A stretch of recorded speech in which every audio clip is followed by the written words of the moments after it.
Today we're going to be talking about why deadlifts build fake strength and don't respect the said principle. Bullshit and the fitness industry go together like an all-you-can-eat shrimp buffet and a visit to a strip club on a Tuesday night. The list of offenders throughout recent history is legendary. Everybody from John Jaquish to Joel Seedman and V-Shreds, you know, the worst offenders.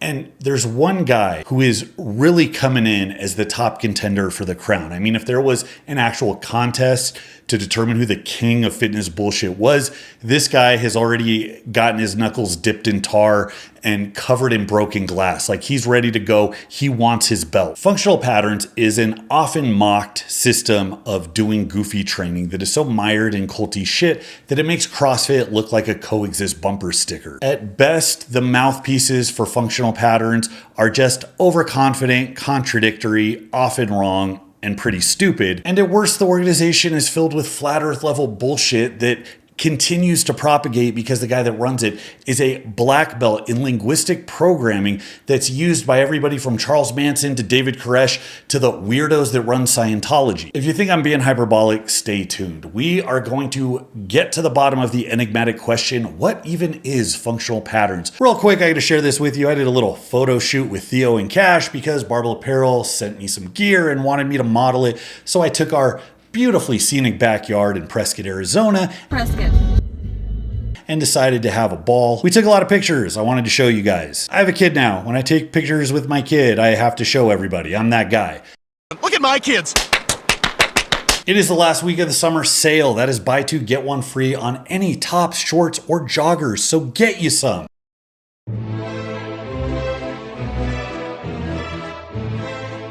Now, the man that runs this organization at first glance seems fine. He's in good shape. He seems intelligent. He can talk extensively off the cuff about pretty complex training topics. He backs his methods up with a ton of before and after pictures of people he's worked with one-on-one. He works with world-class athletes like wrestling phenom Kyle Dake. And his system leans on biomechanics and evolutionary biology as a groundwork for its theories, and it aims to use this perspective to reverse many of the problems that our very modern sedentary shit show of a lifestyle has thrust upon us. And honestly, it looks kind of fun. Variability appeals to people for a reason. It's more stimulating. There's a different type of skill and coordination acquisition that adds something to it, and it can kind of feel like play. And it's also useful with establishing a wide athletic base. So I understand why this appeals to people. At first glance, while obviously kind of gimmicky, it doesn't look that bad. But just hold off on signing up for your functional pattern certification just yet. Once you start to ask some basic questions about what they believe and how they come to those conclusions,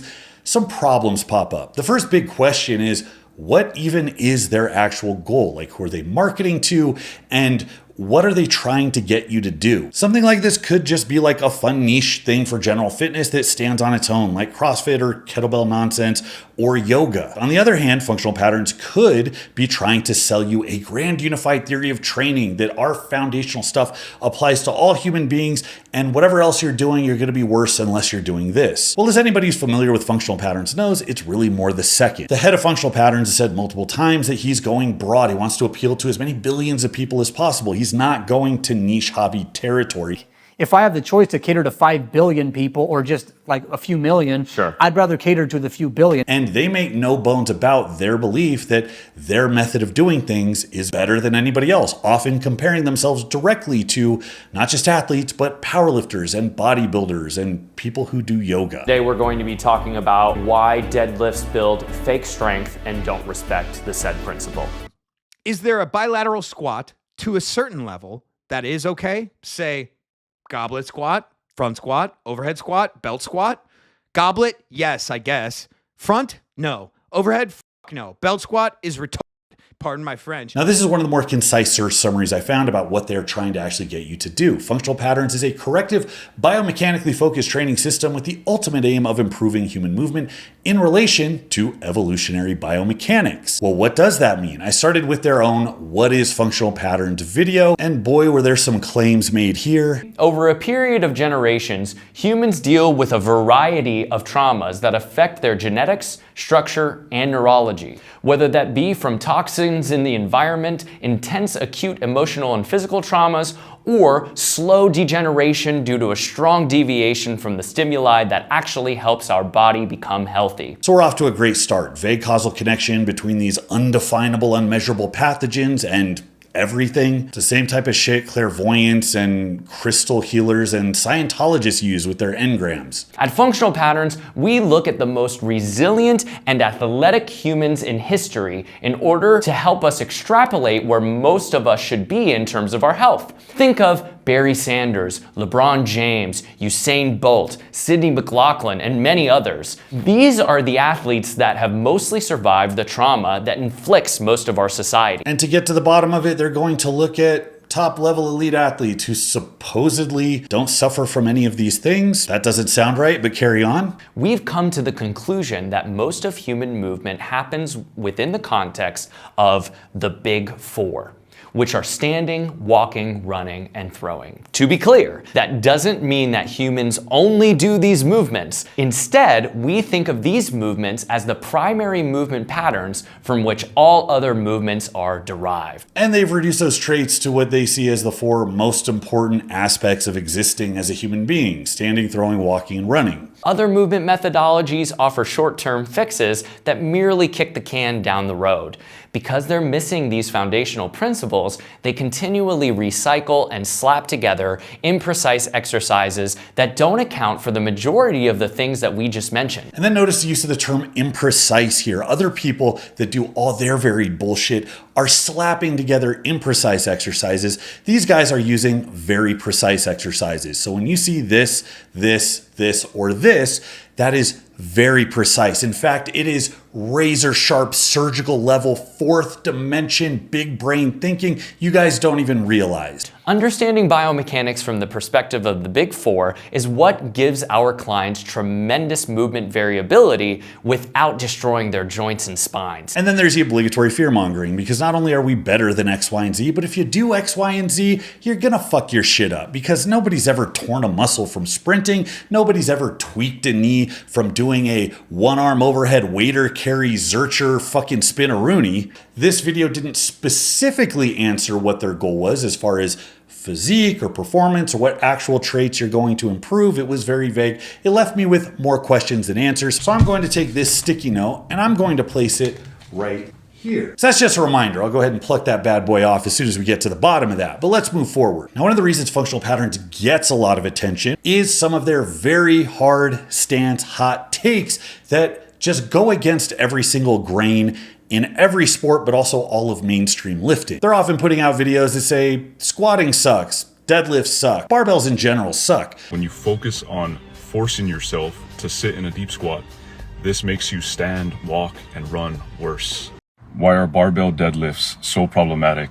In case you're wondering, yoga sucks. This guy pops up quite a bit, and if he seems like he isn't the sharpest tack in the box, well, those are your words, not mine. See, they're not even really appealing to like a vague sense of athleticism or X factor. They really focus on moving in the form of walking and running. They have a fetish for sprinting, and everything is based around fixing your gait, as if that's the cure to longevity and life and performance and happiness in all domains. This right here is what we should all aspire to, as sprinting is the ultimate form of human movement. And when you can sprint well, the muscles will follow.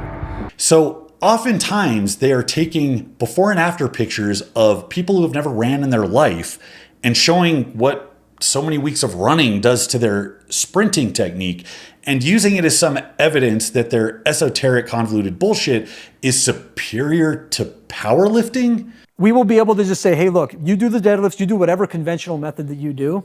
You do X intervention, and then we do functional patterns intervention. And then we're like, okay, one is running 50% faster while the other one is running the same speed. Sure. That eliminates all debates. I'm not going to sit here and lie to you that I approach everything in absolute good faith and always bring the greatest amount of objectivity to whatever argument I'm engaged in. I'm human, I'm biased, and you guys aren't new here. You know the score. But I really did try to dig into this to find the thread of logical consistency that starts with their bedrock principles and grows the tissue that makes up the fabric of functional patterns. And folks, I can tell you, logical consistency is not in high abundance here. When they start out by saying that they're pulling from early man and evolutionary biology, that sounds good, but it brings up some very important questions that they certainly do not get to the bottom of. If you buy into the big four being as all important and foundational as they say, you must think that the day-to-day of the average human being before modernity was basically an action clip highlight reel of like the trailer for 10,000 BC. Oh shit, in their propaganda, they're using action clip reels from the trailer of 10,000 BC, which by the way is a fantasy movie. Human beings lived in all kinds of different places. They did not all live in an area with flat land where they were daily running and chasing animals at a full sprint, throwing spears at them. In addition to that, humans are incredibly unimpressive for their ability to sprint. There was no evolutionary pressure to sprint because we can't outrun shit. So this ignores one of the biggest things that allowed human beings to survive anyways, and that's not our ability to sprint, but actually our ability to carry, because we can get rid of heat very efficiently through sweating, where many animals can't. Things that would have otherwise outran us or trampled us to death, we could actually stalk over very long ruck marches until they were so fatigued that they would just lie there while we speared the shit out of them. And so we would chase animals down until they essentially toppled over from heat exhaustion. This leads to the second thing that we're good at, which is we would then have to carry that animal back to camp. And we also have adaptations that make us really good at carrying. And we are, in fact, the only animal that can carry. You know, arguably, we carried a lot more as early humans than we would have run. Humans are capable of carrying a high percentage of their body mass very long distances, and the reason is because our very existence hinged on that, not moving at a dead sprint. They also like to poo-poo other movements as secondary, like squatting or being in a deep, bent-over, hinged position. Anywhere where chairs are not readily available, you will find human beings spending much of their free time sitting down in a squat position, not standing. This is when they're making fires, when they're resting or passing time, when they're shooting the shit, or if they are doing some busy work with their hands. And if you look at anybody that's worked in like rice fields or has done any type of work that involves picking or being next to the ground for very long periods of time, you will see them in a very deep bent over position, which is likely what people would have been doing throughout most of human history if they had to do any type of gathering of sticks, gathering of berries, picking of plants, and so on. People in these countries have grown rice for thousands of years. And remember, these guys aren't just saying these are secondary movements to like sprinting and throwing spears. They're saying that doing them is actually bad for you. This isn't something that you should focus on sitting in for extended periods of time to blow your back and hips out. Now, the next question is, how does this relate to elite athletes and performance? We do not train to mimic the physicality of our ancestors, because I hate to break it to you, unless you're just a sedentary individual, the physicality of our ancestors is really nothing to write home about. And we're left with kind of a weird paradox, because Usain Bolt and Barry Sanders didn't do any of the shit that our ancestors did. So our ancestors didn't move the way functional patterns claim that they move. They didn't train like Olympians, and those Olympians sure didn't move like our ancestors, and none of them did anything that looks like functional patterns. Do you see the problem here? And the last question that makes all of this obviously ridiculous is their fixation on this as a means of alleviating pain permanently and increasing longevity, because we all know that elite athletes are the most pain-free, healthiest individuals in the world. Nobody's ever blown a hammy out running. You don't get tweaks or overuse issues. No, come on, they're masters of movement. They move in the old ways, you see, and people that move in the old ways, they just live a long, pain-free life. It's like daily just taking a fistful of Vicodin. Like, that's what you feel like. And our ancestors, man, you want to go back to 10,000 BC when the average lifespan was like 37. Yeah, those guys didn't have pain. I mean, go ask anybody that's living in the undiscovered tribes. I bet they feel great. I mean, have you ever taken a trip to like Tijuana and you've seen like a wild dog digging something out of a trash can and he looks like Ed from The Lion King, and you're like, that animal looks like it's aligned with nature. And I know it's a pain-free existence. That thing's going to live to be 300. Now, you have to be aware of the Mott and Bailey here. I talk about this a lot because a lot of people, when arguing, make very specific claims. It's so beneficial to just spout out bullshit because it gets you attention and it makes you seem like you really know your stuff because you're brave enough to have this firm stance. And the second people are cornered, when they don't know their shit or when they realize that they've kind of been backed against a wall, they're going to retreat. And they say much more easily defensible things like, are you saying this doesn't work? Now, the fact that people are going to do this in the comments in defense of functional patterns shows the failure of Western school systems, because basic ant brain logic tells you that that is not the argument being made. We're not saying there is no value to this. This doesn't work. I even said, it's exercise. It looks like it's kind of fun. If that's all there was to it, this video would not exist. We are arguing against the fantastical claims and all of the bullshit that makes up their rationale for making those fantastical claims. Go do this because it looks neat. You'll burn some calories. Maybe your athleticism will marginally increase. And for some reason, you're really fixated on improving your gait. But the second you start to talk about moving like our ancestors did, which they didn't, to live pain-free, which they didn't, to run like Usain Bolt, which they didn't, you're an idiot.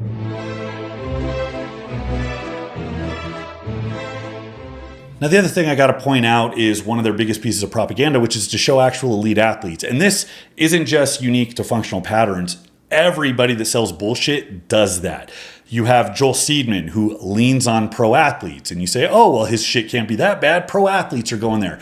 The thing you all have to understand about the strength and conditioning complex, it is flooded, dripping, drowning in bullshit, because you're selecting for the best athletes around. These are by definition hyper responders. You've taken all the good chicken wings out of the bucket, okay? Those are going over to Buffalo Wild Wings, and the shitty athletes, that's you and me, they're going over to like Pizza Hut. So after you've picked out all the good athletes, so many things work, it's not even funny. High school, college sports, professional sports, whether you're looking at different sports or whether you're looking at different teams within the same sport, they do not converge on a single thing. And that should tell you how much variability the field will tolerate to still get a pretty good result. If you're scouting talent, they can make the dumbest coach in the world look like a fucking genius. And to prove that, Kyle Dake started associating with functional patterns in like 2019. Kyle Dake was told to move more when he wrestled, but if he was too flexible to do that, it would never happen. I'm a different monster.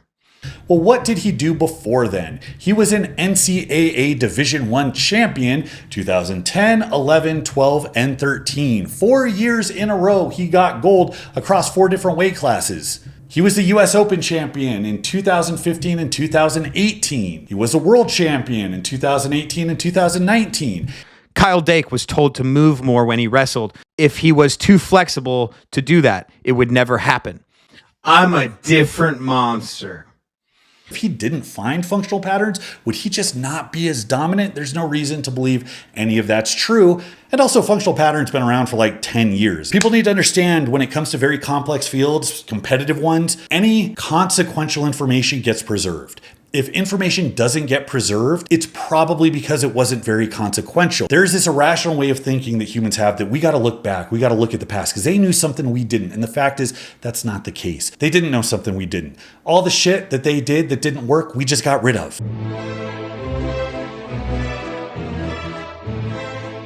There's also a thread of these like egregious misunderstandings. He goes on this rant about longevity and how preserving your structure can make you live longer. I had pondered the question a long time ago that if you can have optimal biomechanics, will you become regenerative? Professor Michael Levin studies planaria, and planaria is actually an immortal organism. At some point, a guy asked him, like, okay, what would it take for a human being to be able to have a similar regenerative capability to that of a salamander? Then essentially, when an organism is able to preserve its architecture, it is able to regenerate. Through the technologies that we develop through functional patterns, we'll establish our architecture, and never mind that, they will also be the functions that will preserve our architecture. Right. And that's what's going to ultimately end up bringing about regeneration. This statement has to do with the fundamentals of life at a molecular level. Maintaining your structure doesn't mean keeping a tight brace while you do fucking lunges. I think it's going to get people to live to 110 years, 120 years, pretty comfortably with what we know right now. Right. But if I want to get us to about 250, 300, it's going to take a lot more precision than what I have right now. It takes a special brain to talk yourself into thinking that posture and rotational work is going to get people to live to be 200 years old. And just to add on to the functional patterns tradition of people talking out of their ass, this is a great one. I may end up becoming an incel in time because I look at what women are atrophied organisms, and they just become unappealing most of the time. Gee, I wonder what kind of tumultuous history Noddy had with women that led him to such conclusion. I'm sure it doesn't have anything to do with being 5'4". But saying women are gross is kind of in line with red pill ideology. Next thing you know, he's gonna be cuddling Myron Gaines in bed. Those were my teammates. It's not gay. Boys being boys. They're beta male blue pill simps. But that's not the funny part. The funny part is that he uses sexual dimorphism in other animals, specifically lions, grizzly bears, and gorillas, to say that men and women are further apart than males and females are in those species. Like, guys, let's be very real here. Compare a female human to a female lion, or a female human to a female gorilla, or a female human to a female bear.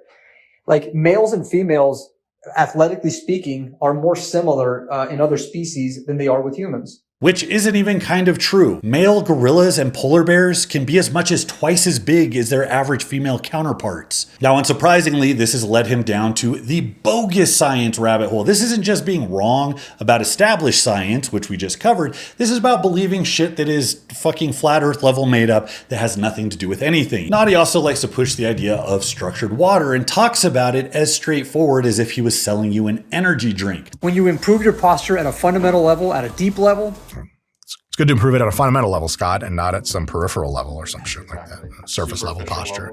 Yeah. You like have good posture, like picture it out. You don't really have good posture. Slouching on the inside. You're slouching where it matters, in your heart.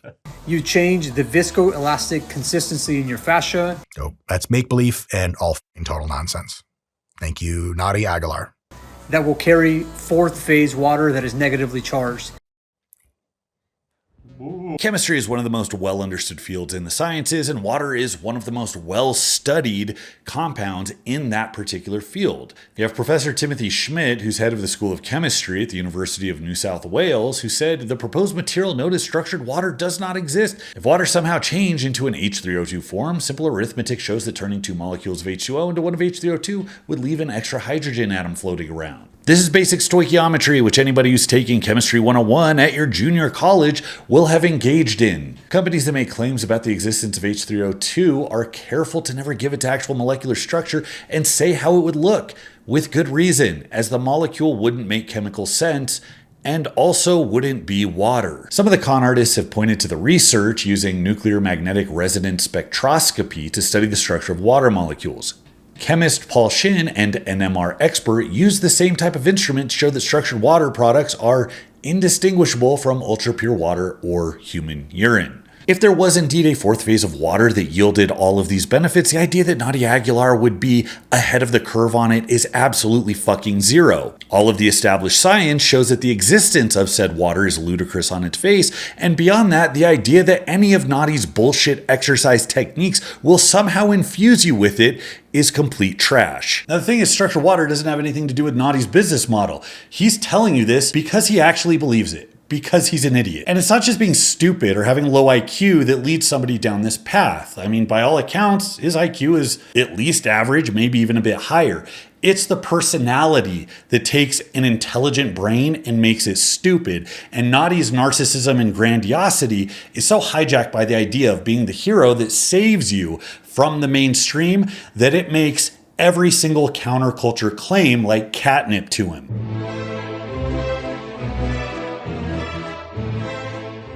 So we've gone down the gradient of vague, open-ended nonsense to maybe dubious marketing practices, all the way to maybe some god-honest misunderstandings and over-extrapolations, to crazy out there, floating around in space, smoking ayahuasca, absolute flat earth fucking nonsense. But guys, we're not done yet, because we just got down to the water level of the functional patterns cult iceberg. There's a lot to go. Cults get their hooks in people through multiple different handles. And if you lose any one of them, they're not quite as good. The first one is the narrative of us versus them.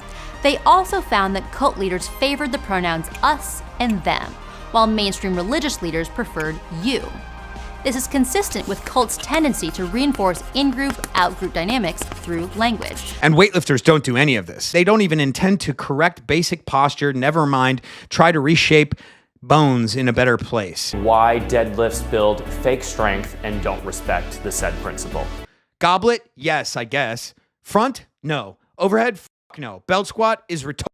Pardon my French. When you focus on forcing yourself to sit in a deep squat, this makes you stand, walk, and run worse. Why are barbell deadlifts so problematic? In case you're wondering, yoga sucks.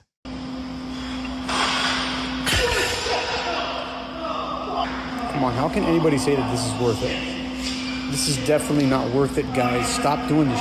See, the goal isn't to have everybody on your side. It's the same reason that mainstream news networks don't want every other news network to be of the same political ideology, regardless of what they say. They are actually both well seated in their power structure if they have an opponent to push back upon. And this is exactly the same, which is why they are unbothered when you get droves of people like myself saying functional patterns, you're a fucking moron. Because the goal was never to get everybody to love you. It was to get the few people that do love you so enamored with your mission that they will literally kill themselves for you like it's fucking Jonestown. And the thing is, they only really do that when there's a conflict, when it's you and them fighting against the enemy.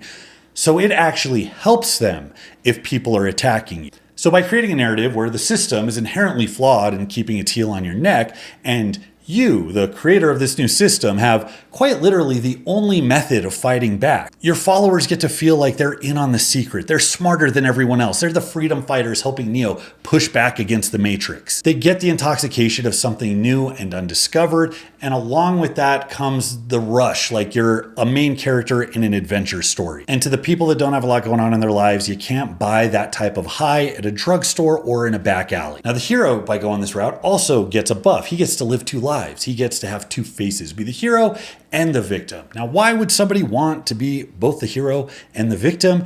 The reason is because both get special fucking treatment. It is both the persecution complex and the messiah complex, and those are two big ass boxes that you can check on the grandiosity checklist. So this dynamic between the leader and the follower, it's like codependency turned up to 1,000,000. And it's so intoxicating that once somebody buys in, you can get them to do and say just about anything. Now, along with that, you need to have some actual bullshit claims, because we don't go around calling people frauds when what they're saying is actually true. This is how you manipulate people into going all in on whatever bullshit ideas you pulled out of your ass. In creating the us versus them narrative, there is fear-mongering against people on the other side. Yoga is a good example, isolation training and powerlifting. Squats put you into uncontrollable thoracic flexion. You're morphing yourself into a steel bar. Overhead squats will create forces. This is okay. Weight belt is artificial brace. Okay. It will mess with the pelvic floor, hernias in the abdomen. It's all like fear-based. You guys can read this. It's just fear. Be scared of everything that I deem is scary. The idea that people that do barbell movements or heavy deadlifts will get destroyed. When it comes to static stretches, he says people are going to get hypermobile. The ligaments are going to get lax. Tendons are going to get dehydrated. You are going to end up with hypermobility. That's right. You are going to end up hypermobile. Your joint, your ligaments are going to get lax. Your tendons are going to become dehydrated. Yep. And you're going to deal with a whole onslaught of problems that come from that. Which is something that no trainer has ever observed anywhere. This is, of course, just to have another enemy to work against. Any established hill in the fitness field is going to be a combatant, somebody that you can push back against to reinforce your position as the true crusader. Now, along with ridiculous claims against other people, there's the ridiculous claims about functional patterns. And it's not just living permanently without pain, which apparently his guys don't even do. By optimizing our environment and achieving more precise geometry with the human body, we are able to achieve a state of regeneration in terms of human health. Before you get into that, just so we're clear, are you guys still mostly degenerated? Oh God, yes. So quite literally. That's right. As he's telling you that his methods can help you live permanently without pain, the most diehard fanatics still haven't regenerated fully. There's the ridiculous appeal to nature. There's the pseudoscience like structured water, but there's also the claims that doing functional patterns has reversed cerebral palsy, MS, even schizophrenia. people who've had cerebral palsy reverse certain aspects of their cerebral palsy. We've had people with Parkinson's, MS. We've had people who were schizophrenic that started completely like eliminating their schizophrenia, people with Tourette's syndrome. All this stuff has began to get better based upon the way that we implement these procedures. We have gone past the point of having an ideological difference over something as trivial as training methods. We have gone full bore into the deranged claims of an egomaniac whose only care is bolstering his own status in the eyes of the people that follow him.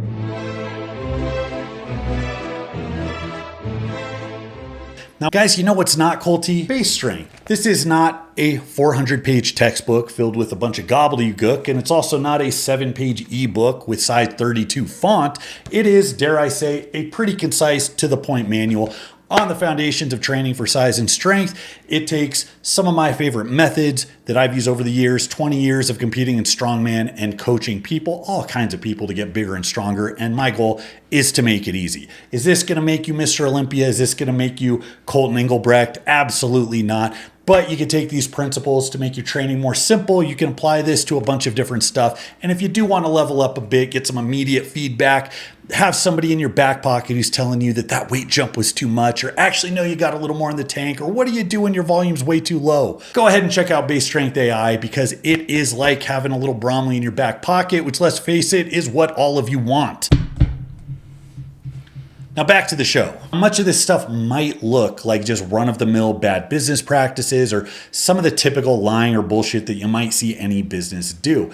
But cults specifically utilize very personal and emotional language, and they weaponize it in a way that attracts in the potential cult follower. There are a handful of well-known linguistic tricks that cult leaders use. One of them is a thought-eliminating sentence. This is some of the just generic bullshit that somebody throws out as somebody who's arguing that interrupts the logical thought pattern because it's not logical at all. Another trick in the cult leader's language toolkit is the thought-terminating cliche. These are sayings that end uncomfortable conversations or trains of thoughts. Charles Manson countered any rational objections to his ravings by saying, "No sense makes sense." Try arguing with that. T and Doe, the leaders of the Heaven's Gate cult, would tell skeptical listeners that they didn't have the gift of recognition. Functional patterns, you're up. We didn't decide, nature decided that this is the way that humans move, et cetera, et cetera. I also listened to the entire episode of the Functional Patterns podcast that had Naughty on as a guest. It doesn't take long into this episode to recognize how little he actually cares for anybody else in the room. If there's one thing that cult leaders do, it's talk. A lot. While there are common linguistic features of cult leaders' speech, the quantity of words seems to matter as well. Researchers have been testing the Babel Hypothesis, which proposes that leaders are chosen for how much they speak rather than the quality of their ideas. The results weren't even close. Speaking time had by far the highest correlation with leadership emergence, beating out intelligence, agreeableness, game proficiency, and even extroversion.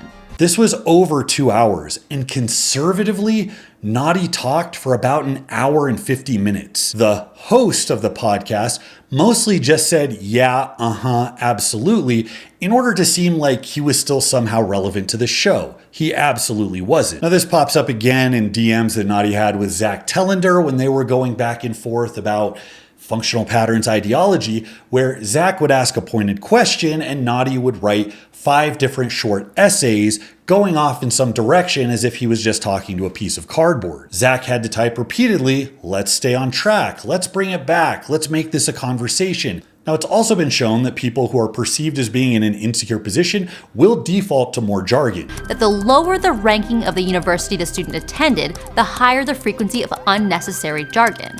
Students from high-status schools tended to communicate more simply and clearly. Some people who lift weights do it in a manner that creates mechanical propulsion. My objective is to control the variables that improve mechanical output with the use of muscles, fascia, and bones, tendons included. We are eukaryotes with a malleable cytoskeleton and can morph ourselves into better-looking organisms. Essentially pulling out a thesaurus and inserting words that don't need to be so difficult. Now, this is the reason that we have archetypes for fraud, charlatans, and cult leaders, because we often see high amounts of verbiage, just so much words being dumped out, but we also see a leaning on jargon. People that are experts in a field that are speaking to educate people very often forego jargon because they're trying to bring it down to the level of the person listening. Their job is to clarify. The job of the cult leader is to obfuscate, is to confuse, is to take their convoluted mess of a worldview and make it seem appealing to you. And in service of that, lots of words featuring jargon and unnecessary complexity is nothing but a benefit to them. Long story short, functional patterns, it's ran by a 5'4" grandiose narcissist who repeats all kinds of wacky, ridiculous shit, not because it's correct, not because it gives a better result, but because it's a really effective means of getting status in his sad Whittle 5'4" world. If you look at functional patterns stuff and think, gee, that looks fun, I'd like to try that, go nuts, have a ball. But if you're doing it because you believe any of the garbage nonsense that Nadi Aguilar speaks, you are just as much a problem with the fitness industry as he is. So that's all I got for today, guys. Thanks so much. Leave your thoughts in the comments. Till next time, this is Bromley. I'll see you.